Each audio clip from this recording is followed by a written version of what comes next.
everybody. This is Lynn Marape and Alan Walker.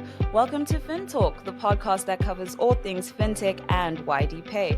Today, Alan and I will be continuing our discussion about cross-border payments, specifically in relation to the various rates and regulations associated with trans-border transactions. And to give you guys a little bit of a recap of the previous episode, we were talking about cross-border payments, but more specifically in relation to YD's unique selling points and them being extremely African-centric. So please do check that out if you haven't already. So Alan, starting with question one, I want to talk a little bit about what it costs for one to make cross-border payments on a platform such as yours. So what are the factors that influence your pricing? You know, what is your price range? Where do you fall in that price range and why? Yeah, so there are a couple of components to any form of payment, but specifically in the cross-border space. The biggest call it component that everyone gets to see is the exchange rate you're getting out of the system. That exchange rate is essentially falls into two areas. The first one is a floating exchange rate, which most of the exchange rates in the world follow. That's essentially set by supply and demand. The more businesses or users or banks that are trading in a specific currency increases the value of the currency, and likewise a currency that doesn't see a lot of trade may see an undervaluation of that currency. Those floating currencies, you turn on your TV or any business site, you'll see every minute, every second, they're constantly changing. And that's purely as a result of trades in the market and the supply and demand ecosystem that occurs in the exact same way that you go to a shop and you buy or you sell any grocery. One day it's one amount, another day it's another amount, and a whole lot of factors filter into that. The local exchanges, the cost of inflation that we're obviously seeing at a global perspective as well. The other option from an exchange rate is certain central banks may peg their exchange rate, and they will say, our currency is valued at, call it 400 to the dollar today. The whole day it'll trade at that amount. Generally, the market doesn't look very favorable on those, and it often results in call it a black market or an alternative market where the central bank almost loses control of tracking the in and outflows. But that's essentially what everyone gets excited about and what everyone sees when it comes to a foreign exchange transaction. There are a couple of other factors that come into that. The first one is how the money comes into the ecosystem. So if you pay via a credit card, that obviously has a surcharge that the local banks charge, that the local actual card providers take as well. Essentially, everyone in the ecosystem is taking a small little take. Globally, that credit card rate varies between, call it 1.5% up to sometimes 5-6%, which is why often when you go to a restaurant, you see that they're very happy to take Visas, MasterCard, but they kind of turn away against diners or American Express. And that's because those cards generally incur a much higher premium. And they're not allowed to charge that onto the consumer. So the retailer generally takes that 2-5% transactional, call it loss or cost of the actual transaction. Right. And then the kind of the third and final component is the actual cost of doing this type of business. There are certain things that we have to do based on a regulatory requirement. And those are the likes of KYC or know your customer, where we will actually ask you, Lynn, please send us your proof of residence or your proof of address. Please send us a copy of your passport or ID. And either there's a massive, big, exciting artificial intelligence system that scans all that data and confirms you are who you say you are, or alternatively, there's somebody that has to verify those documents. Once we've received that information, we then have to run that information through a global AML or anti-money laundering system. And that'll make sure that Lynn is not a terrorist. Lynn hasn't been convicted of a money crime in the past. Lynn isn't a politically exposed person. And all those little checks kind of add on top of the raw cost of actually performing that transaction. Mm-hmm. But across the global landscape, it's a pretty level playing field, which is really great. Okay. Obviously, the bigger you are, the better cost savings you can obviously get.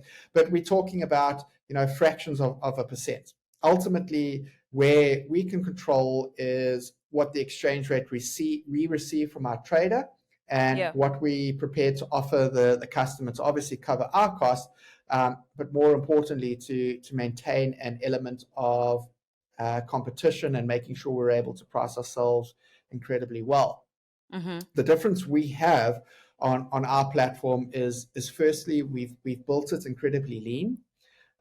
We've built it specifically around the African ecosystem, and wherever possible, we've ensured that our pricing isn't in US dollars and it's not in a major market currency.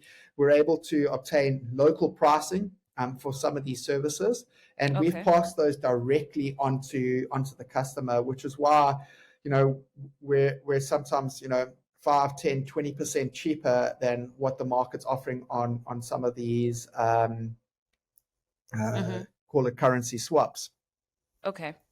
So I actually wanted to quickly ask as a follow-up question. I like the fact that you use local currencies instead of, the dollar. So does that influence, because I think I'm basically coming from the layperson's point of view where, I would think that it would cost you more money to send money abroad, right, than it would cost to send money within your country. So you're saying that you are essentially bypassing all of that in terms of it being a higher price, or we're not bypassing it. What we've done is we've optimized those routes. So wherever possible, we found specific optimizations. Firstly, in our local collection partnerships. Because Africa is probably, especially in the lower value transfers, is incredibly price sensitive. And based on that and our price sensitivities, and in engaging with our partners, we've only selected those partners that are prepared to understand that we're not transferring from $1 trillion from the United States to China to buy big machines. We're transferring a couple $100 for somebody to send money back home to pay for groceries. So yes, based on those relationships and those agreements, not to say that we've gone out begging, but ultimately that's really what we've done to ensure that the price point is to the local market. In fact, I saw a very, very interesting discussion by the South African president, Cyril Ramaphosa, very recently. And I can't remember who he was talking to, but it was definitely a significant consortium of Europeans and Americans. And he spoke extensively about, during the times of COVID, the rest of the world, Europe, the UK, the US, mass acquired the vaccinations. And here in Africa, our central health authorities almost had the feeling of going and begging to the rest of the world to say, please, can we have some of these vaccines? And if you can't give them to us, please let us make them locally. Right. And ultimately, we've adopted that exact same philosophy in YDPay, where we've gone out to the global market. We've said, this is what we are wanting to do. If the pricing doesn't work and they're wanting to hold the system and ecosystem outside of Africa, we've actually built mechanisms to accommodate those as well. We've built a business unit in East Europe, in Estonia, to accommodate those requirements. But our preference has always been, we want to manufacture locally. We want to have these AML systems. We want these KYC systems. We want these trades to be domestic, and not just for the point of the cost savings. a resource in South Africa, either a software developer or even sometimes a high-end doctor, is significantly cheaper than the rest of the world. So we obviously see those savings. But at the same time, where we can partner with somebody locally, it's just growing the ecosystem within the African continent. And it's going back to our full philosophy of, we're doing this for Africa. We're Yes. wanting to build that ecosystem and partner with, wherever possible, our next door neighbors. I think it's Yeah. something that's really getting lost in the modern times, where we don't know our neighbors' names. We run out of eggs.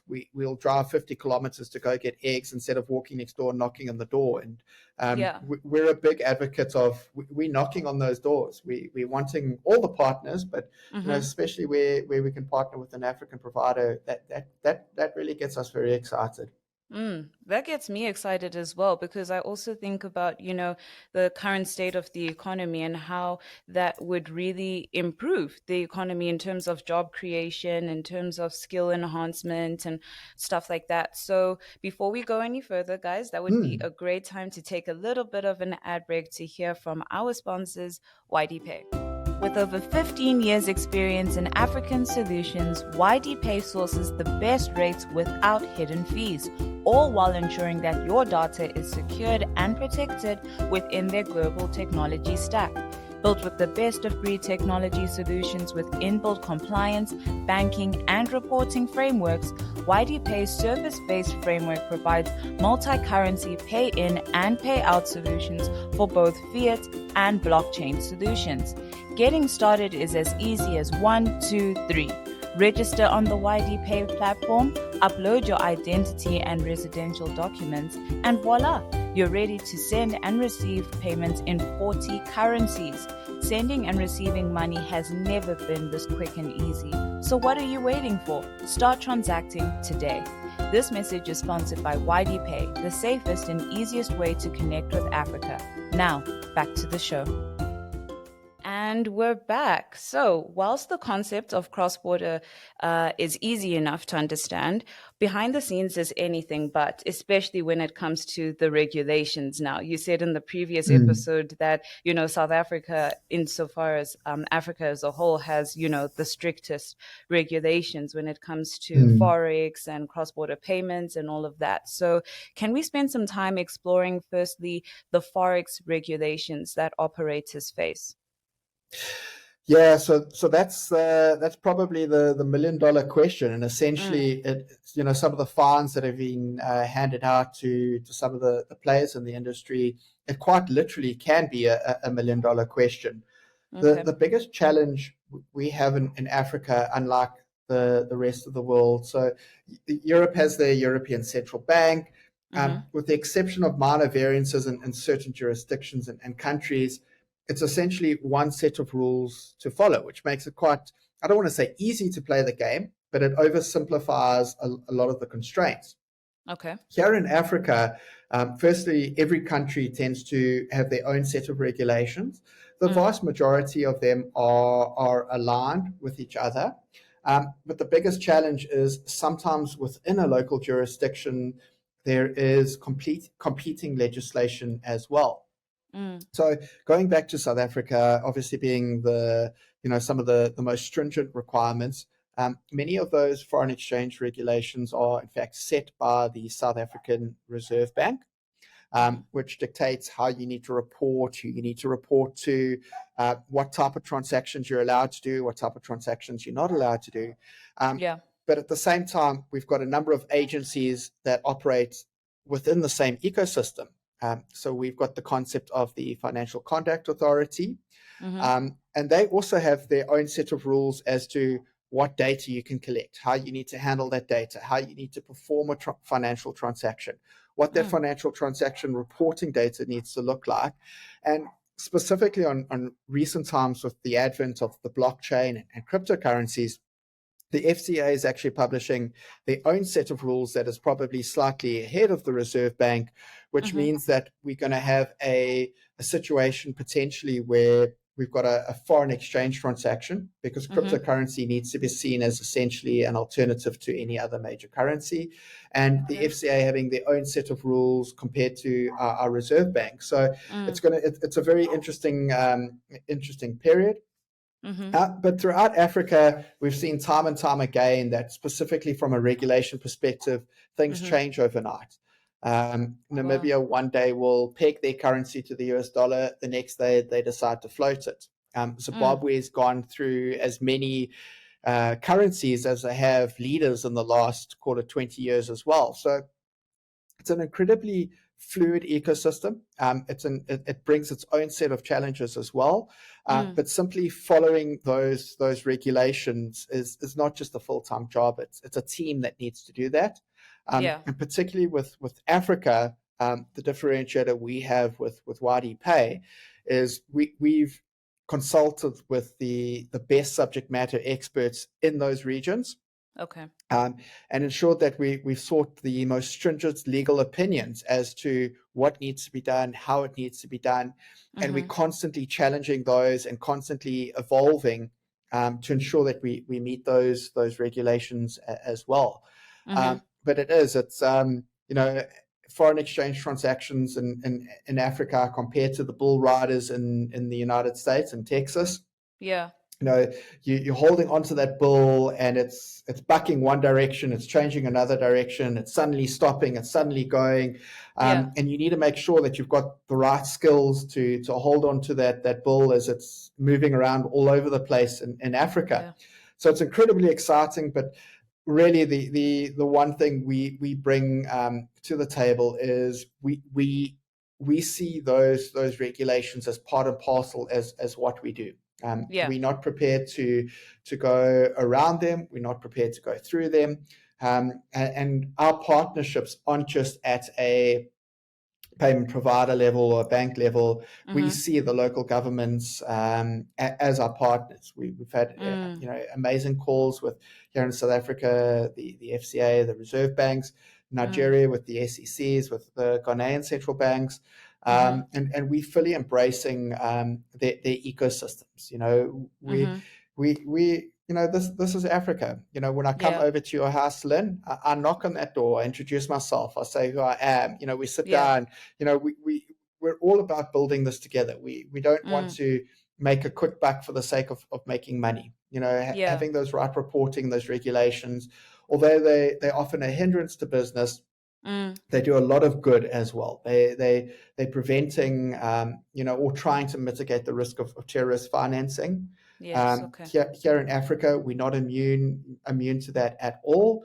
Just our neighbor Mozambique has had a fair run as well. Nigeria is regularly in the papers. We've obviously got Sudan.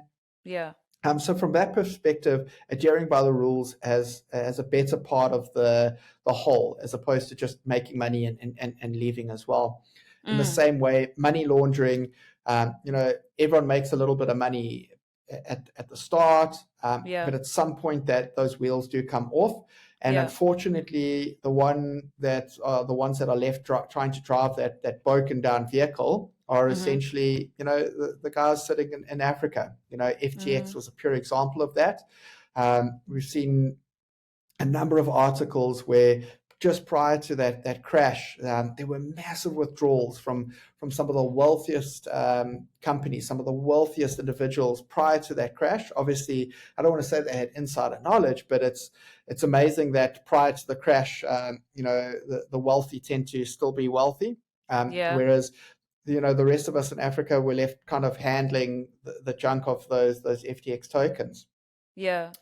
So really, partnering and adhering to those regulations is both a cost factor, but at the same time, it's for the betterment of everyone, especially here in this continent. And it does give an element of protection to, the common person.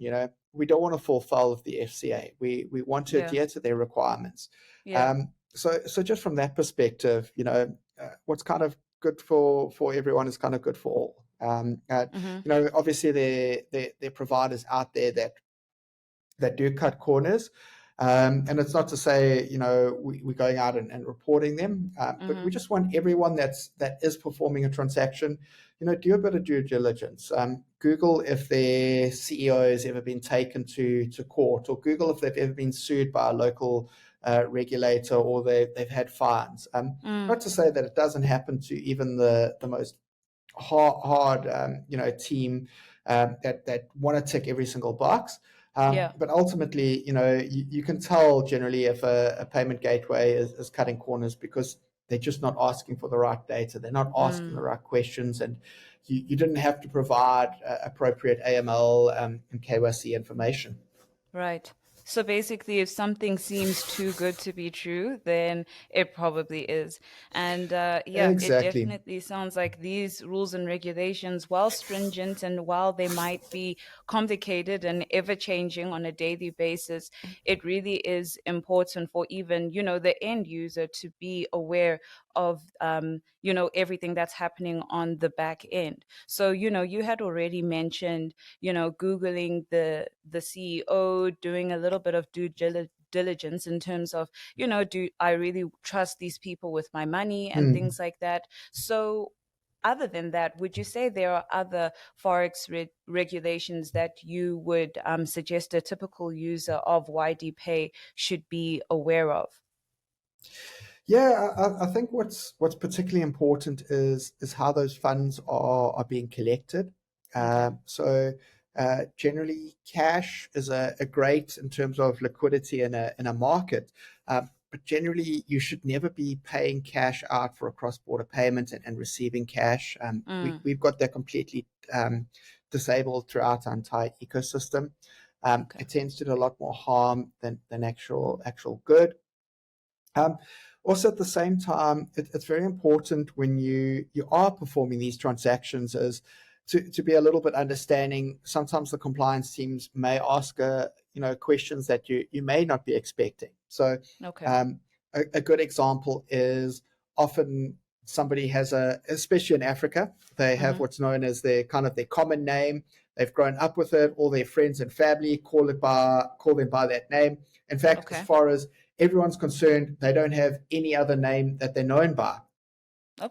They then perform a foreign exchange transactions, and they have to upload their passport or their ID number, and it turns out that they've actually, their middle name is actually their first name, or maybe the name that they're actually being called is not even on their passport, just because they've become so used to using that. So often there's, our compliance teams may have a call with you, Lynn, to say, Lynn, you've created a profile where you've said your name is Lynn, but if we look at your ID, your first name is actually Alice. Can you explain why? And it's not that we're trying to accuse you of a crime, but we're just trying to satisfy all those requirements. So from that perspective, I think a little bit of understanding, that we're not doing it for the sake of trying to go out there and find the criminals. That's not our requirement, but it's mainly to make sure that, if Lynn is using Lynn's credit card, we've done appropriate levels of due diligence to make sure, because if Lynn's card is being used and it's not Lynn using it, that's a very big problem.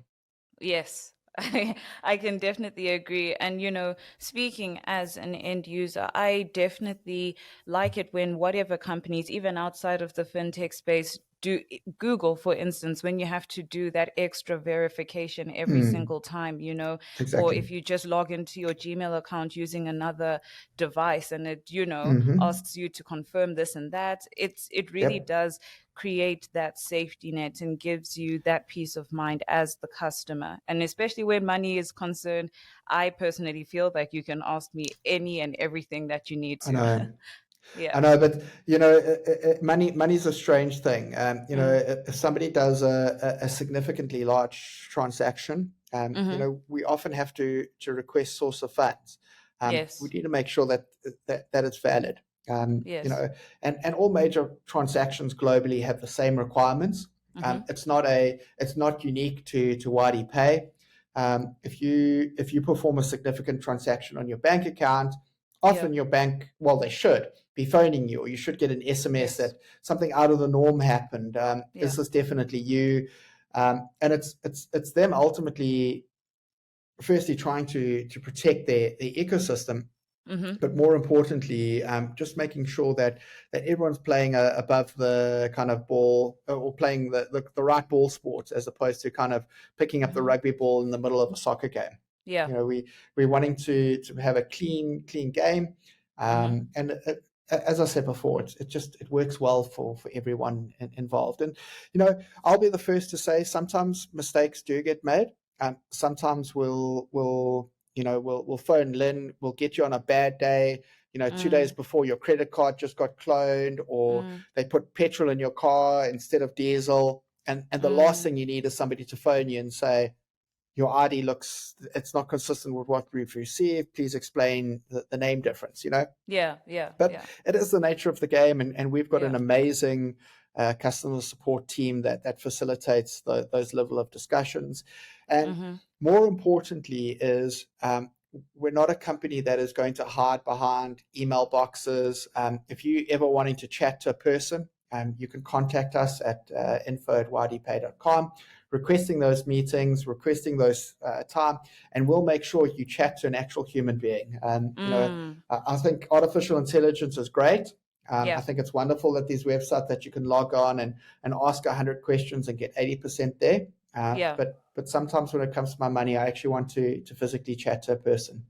100%. I was actually going to say that I love the fact that you actually have live people behind a screen just wanting to, solve every part of your problem. Like you said, a lot of the time when you talk to bots, they have these predetermined answers anyway. Yep. So you're not always going to get exactly what it is that you want. So we'll definitely be talking about AI in the upcoming episodes. So be sure to check that out and tune in. But with regards to, the rules and regulations, Alan, is there anything else that you would just like to quickly add? I know you've said a whole lot of insights already, but just before we close out. No, it really is a global spider web. And it's amazing spider web, but at the same time, it is very convoluted. And the good news is YDPay has the right experts that's making sure that those, we follow the right trails, and we don't step off that path. Yes, you most certainly do. So, without further ado, thanks for listening to FinTalk with Alan Walker and Lynn Marape. I hope you enjoyed our deep dive into the rates and regulations associated with cross-border payments. That's all for this episode, everybody. See you next week. Cheers, everyone. Bye.